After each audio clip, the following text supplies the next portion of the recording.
This is In Fintech, the podcast for the global fintech community, brought to you by EC1 Partners. So Eric, first and foremost, thanks for taking the time to speak with me today. For those listening, my name is Netan Rosenthal. I'm the managing partner for EC1 Executive, the executive search division of EC1 Partners. And I'm joined today by Eric Rosenthal, Chief Strategy Officer at Rapyd. Most of you are probably familiar with Rapyd, but for those of you who aren't, they're a global leader in the cross-border payment space with a valuation of around $9 billion. Eric, you've obviously played a pivotal role in scaling Rapyd from a Series A startup to a unicorn and well beyond. And in today's conversation, I'd like to dive into your personal journey, exploring the strategies, challenges, and insights that have helped shape your career and ultimately Rapyd's growth over the last several years. Eric, I was wondering if you could share a little bit about your background and ultimately what led you to join Rapyd as its 8th employee in the Americas. Perfect. Well, first of all, thank you very much for having me today. It's been great to get to know you guys over the past years and so. So I came to Rapyd via what would, I think, looking back, on one hand, seemed to be very much of a zigzaggy type of career. And when you hear these stories about people's careers, you could say those that are very thoughtful and conscious. And then other people that perhaps doesn't make a ton of sense until you actually get to the point where you look back and realize it makes a ton of sense. In my particular case, I spent the better part of, let's say, 12 of the past 25 years or almost 15 years overseas. I came to Rapyd via actually an early stint early in my career related to public service, working in international relations, based in Spain, based in Peru. And then post my MBA, went full force into financial services, into payments, having spent some time at McKinsey, having spent some time at Citi Ventures, having spent some time at what was previously known as First Data Ventures, which is now Fiserv. And I actually got introduced to Rapyd in the very, very early days of Rapyd, when it was still a B2C facing company. It was building a financial app for consumers. And there were about 5 employees when I originally got connected to them. And I think that a common denominator across my career consequently was really 2 things. One, the fact that I actually got introduced to Rapyd via my former boss, who had been the head of Citi Ventures back in Asia back in 2010, and I was introduced to Rapyd in 2017. And consequently, I've been very conscientious about maintaining relationships, cultivating relationships over the long term. And the second was that I was always interested in doing something with a global outview. Rapyd in that case at that time was a perfect example. It was an Israeli company. It had 5 employees. It had global ambition basically from day one.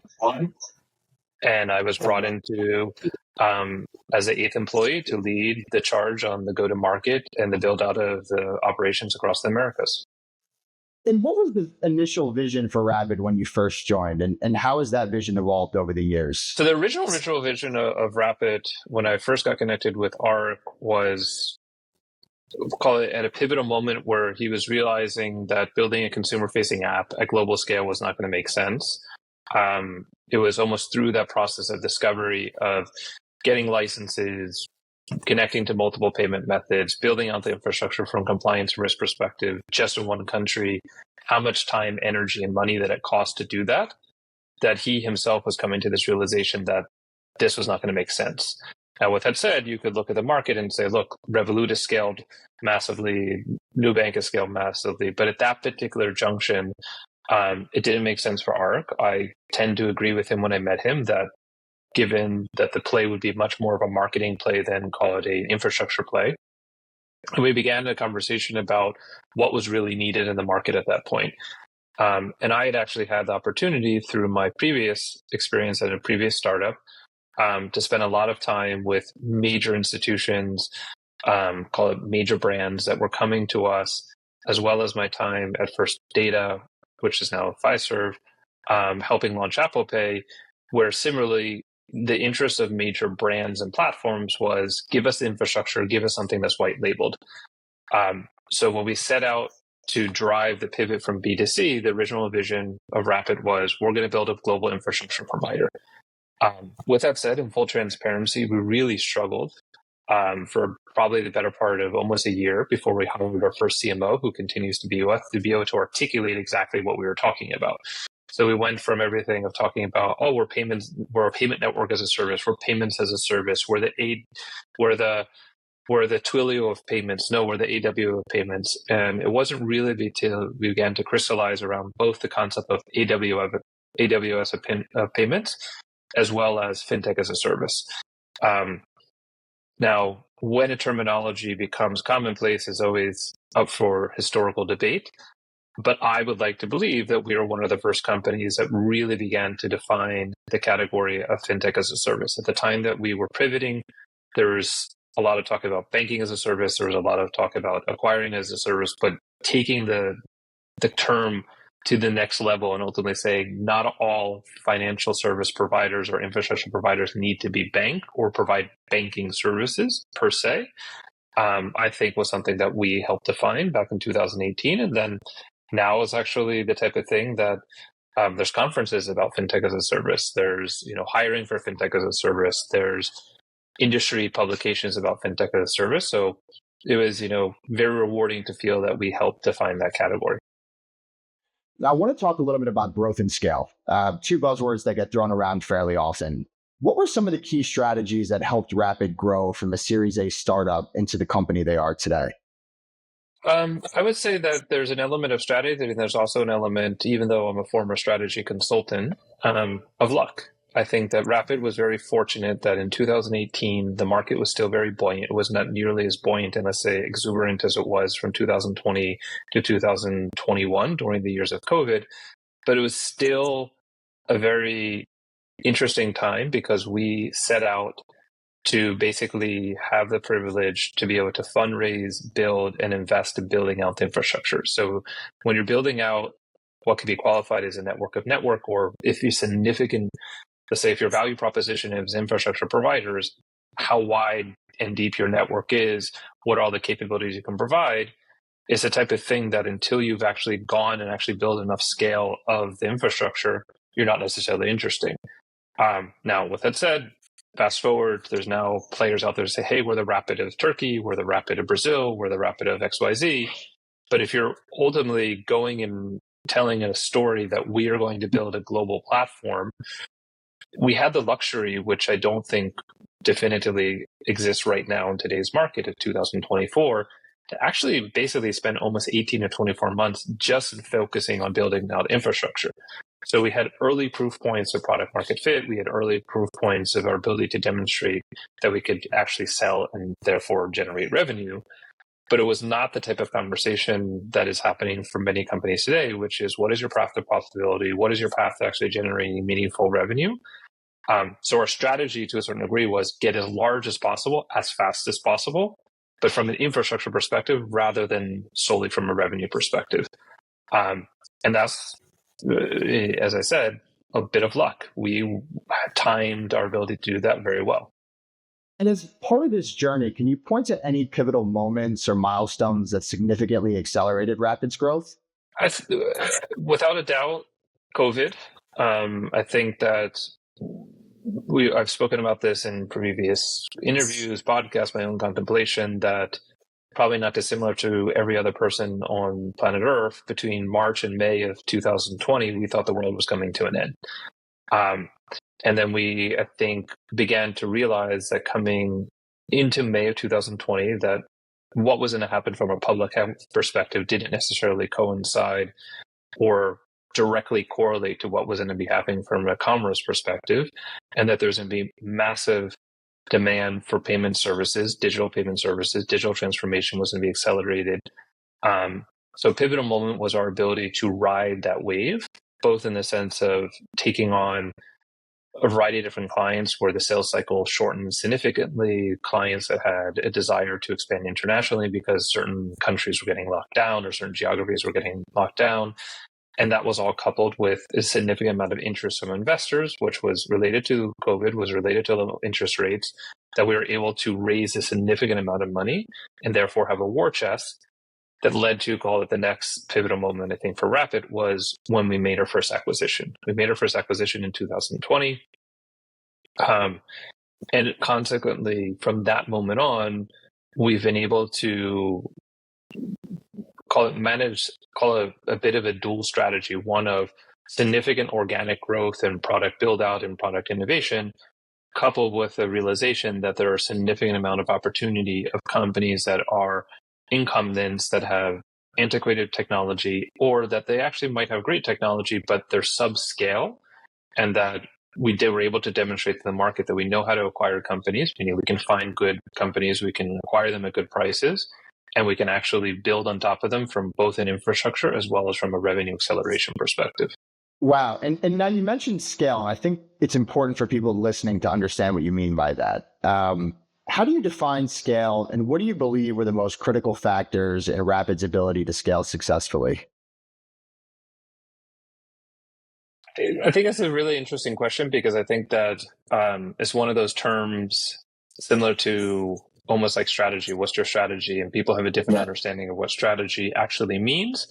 And scale is also one of those. So for some folks, I think scale means that you're just a big company. And then you say, well, what does big mean? Does it mean that you have lots of revenue? Does it mean that you have lots of people? Does it mean that you have operations in lots of countries? But I think that what scale really means when you say build for scale is that you're able to not only identify new opportunities for revenue acceleration or for continual revenue growth, but you're able to do so in a way that doesn't actually lead to you tripping upon yourself. Meaning that you don't start fumbling the ball, you don't start having core operational issues. And I honestly think that the most critical factor in building for scale is the people. And I think that many times when companies struggle with scale, you could say, what is the struggle? In some cases is, oh, we're growing too fast, but we have all these issues on the back end. Yeah. Or, hey, we have issues with scale in the sense that we can't get to scale because we haven't discovered what is the next opportunity for growth. And I think that the common denominator, both of those potential definitions of scale, is the people. Do you have people that can think around the corner, that can understand, as well as the careful balance between process engineering and process over-engineering?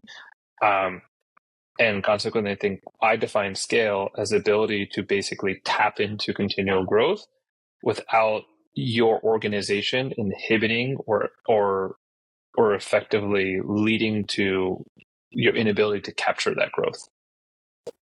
And I would imagine that scaling a business like this isn't void of its challenges. So I think it's important to touch on that for a moment. What were some of the biggest obstacles that you faced, and how did you overcome them? Well, I think in the early days, the biggest obstacle that you face when you're building out, call it a network and if infrastructure, is you're basically going to, and this is, again, the early days of 2018, when we really started building out the network of network in earnest. There were very few players that were actually doing that. The construct of how you would work with partners was fairly restricted within public discourse in the industry between acquiring banks and issuing banks. And we would show up and ultimately say to banks, we're going to build a network of networks. And so what is your regulatory status? How are you actually going to generate revenue? What are your risk and compliance controls that are in place? So the hardest thing at the beginning is being able to sell the vision and being able to do really good storytelling. I think that the harder part after the fact is once you get excited by the fact that you convince someone to believe your story, you have to deal with delivering upon that story. And to be fairly honest, there's times where we delivered and there's other times where we failed to deliver. And I think that has to do with the psyche of recognizing that failure is not necessarily the monumental failure of, oh, we're shutting down the entire business, or you're experiencing failure and success multiple times throughout the day in the early days of a company, in my opinion. Before I really got into this, I used to think and call it my corporate background. You have a good day and you have a bad day. I think in the context of a seed company, Series A, even Series B, you have good hours and you have bad hours. You have hours where you think you're going to conquer the world and you're going to be the next XYZ. And then you have other moments where you're asking yourself, why did you even attempt to do this? And then ultimately, as you scale the company, is no longer your own need to motivate yourself. It's now also the need to motivate a team that is not necessarily the core team that you're working with day to day. Yes, and remote work is very different. But when we were 50 people, everyone sort of knew what was going on, and they were living the ups and downs of our success and our ability to get a meeting and our ability to close a deal. But once you get beyond a certain capacity, that engineer, that product manager, that sales engineer, that salesperson that's halfway around the world, they're not necessarily as attached to the daily updates that could either really motivate them and help them get through that next phone call, or completely defeat their belief in your ability to actually execute. That's really interesting. And on the topic of challenges, Rapyd operates in a highly regulated environment. And as a global business, I'm sure that presented a number of challenges in and of itself. Were there any significant regulatory challenges that Rapyd faced as it expanded globally? And if so, I'm curious how you addressed them. I think that the regulatory hurdles that we've faced in some cases are standard. So acquiring a company in Iceland required a change of control approval. Acquiring a company in Hong Kong required a change of control approval. And you have to take your reputation from afar and convince the regulator that you're an appropriate buyer and manager of a particular business that's regulated. And I think that's the sort of par for the course. I think the second thing that's very challenging, but it's also simultaneously to a certain degree par for the course, is that the environment is very dynamic. And there's a very clear example for us, which is we were operating in India for many years. And then the Bank of India, the RBI, made a significant change in regulation where it didn't become challenging. It became almost a fork in the road where we had to decide we're either going to invest in local operations, local compliance, local presence, and consequently significant local to local competition, or we're going to have actually depart entirely from that market. We decided actually to entirely depart from that market. Now, ironically, fast forward now 2 years, there are a subset of players that did decide to invest that are very localized players that now are actually reaching out to us and saying, we actually now have the framework to be able to partner with you. It doesn't always work out that way. I think that the other, not necessarily a challenge, but a really good example of you think that there's going to be opportunity, then you realize that it's maybe not going to be as straightforward as you thought, is Mexico. There was an announcement of the fintech law many years ago. There was a significant amount of excitement in the market with regard to how it would enable a banking of a service, or call it a sponsorship type of model. And then when push came to shove, in practice, the rules around how it would work effectively prohibited from fintech, so non-banks, from participating in that particular market opportunity. And that was one where we didn't necessarily make a significant investment, but we invested time, energy. Yes, there were people that had expectations of grandeur, and then we realized that we didn't have an opportunity to keep them on and to let them go as a result. Wow. And from a business perspective, and maybe more so in terms of companies that are really just starting out, how important is it from your perspective to understand and navigate regulatory landscapes in the fintech industry? And I guess more specifically within the payments industry. As much as it sounds overly simplistic, I think payments is nothing more than moving money from point A to point B and managing the risk in between. And that risk in between is everything from fraud and ultimately, let's say, fraud, loss, and ultimately compliance. That some either A is a nefarious player or B is a nefarious player, or both are actually nefarious players, because you're facilitating that movement of funds between two parties. Whether there's as I said, consumer B2B, is all sort of the same. I think consequently that regulation, understanding payments, regulation is fundamental. I think that ultimately where the nuance becomes is how much do you need to know and when do you need to invest in what?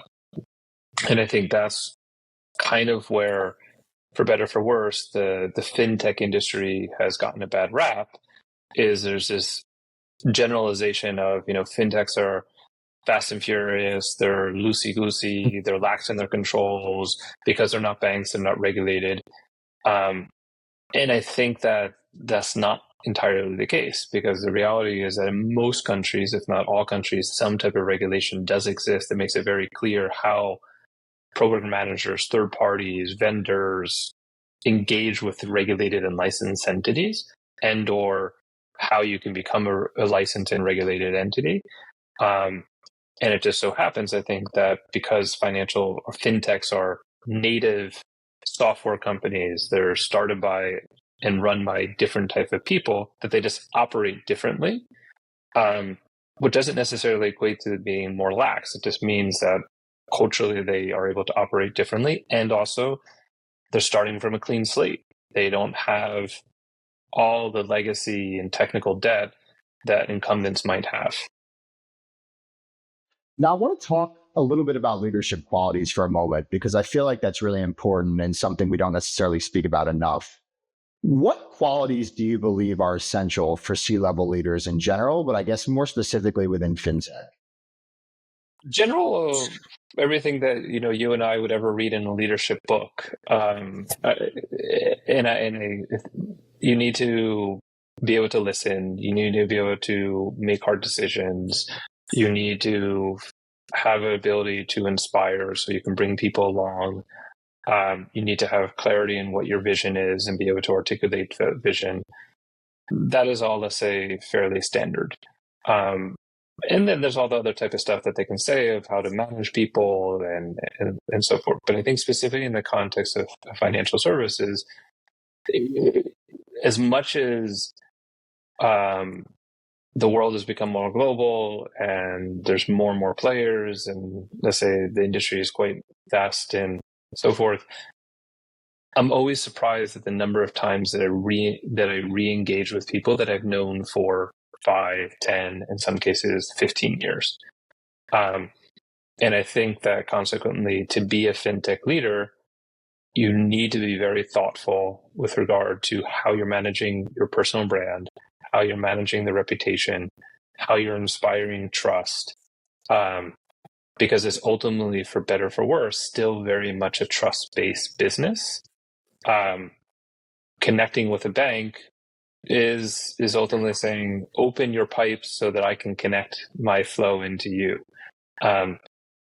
It's the type of thing that requires you to be able to inspire trust. I think the other thing as well that's really critical from a leadership perspective is being able to understand what the risks are. And if you're making a conscientious decision to take on risk, that you're able to be transparent with regard to what you're actually doing, and make sure those that are coming along are aware of that. So there's times where there's a very generic positioning of, oh, you're fighting with your compliance officer, you're fighting with your risk officer. And there's a very different thing to say, look, I am a risk that I think we should take. These are the reasons that I think we should be taking it. Let's just all just not necessarily always feel comfortable, because sometimes people walk away not feeling comfortable, but they can understand that you're capable of understanding.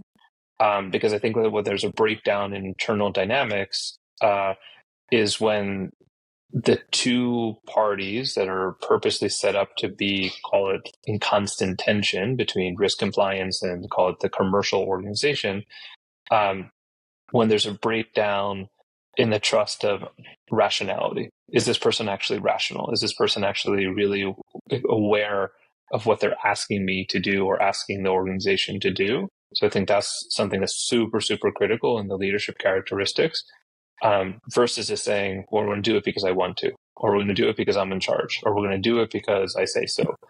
I think that that's also super critical. That's really insightful. Thank you. And I want to move on to you personally and discuss some of the insights and lessons that you've learned over the course of your career. What are some of the biggest lessons that you've learned throughout your journey at Rapyd? Yeah.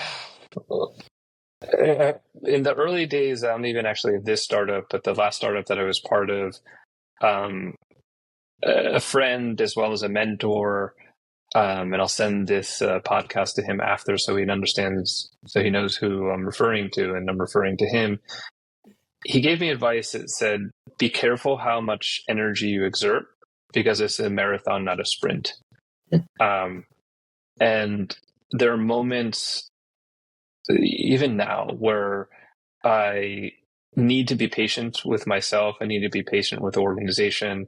I need to recognize that even though certain things are super clear to me, and that is sometimes Groundhog Day, where you say, we already knew that, or I already knew that, or we already said that, and why didn't we do it? And I think that one of the biggest lessons for me has been just be patient with yourself, and also just recognize that it truly is many times a marathon.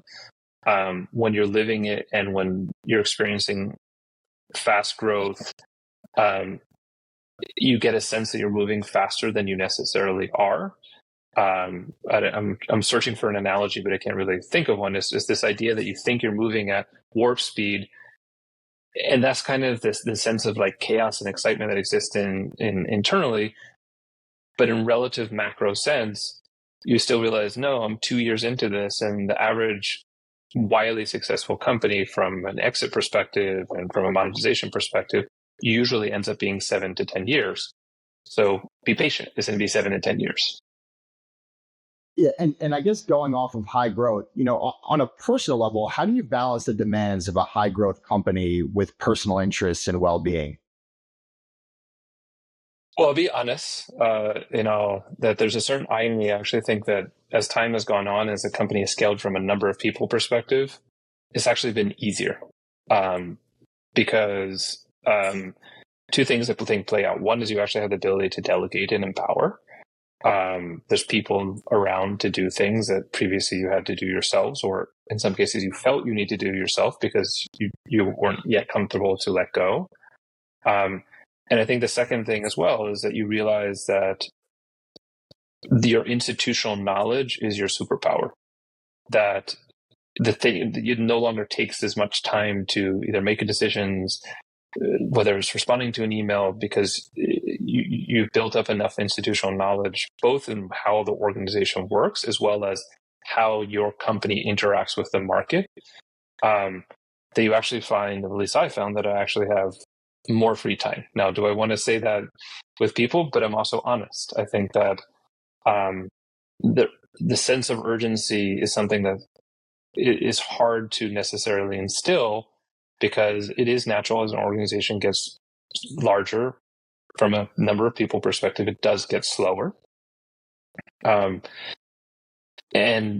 this is the way it works. There's no, I think, way around it. But how do you continue to maintain that sense of urgency?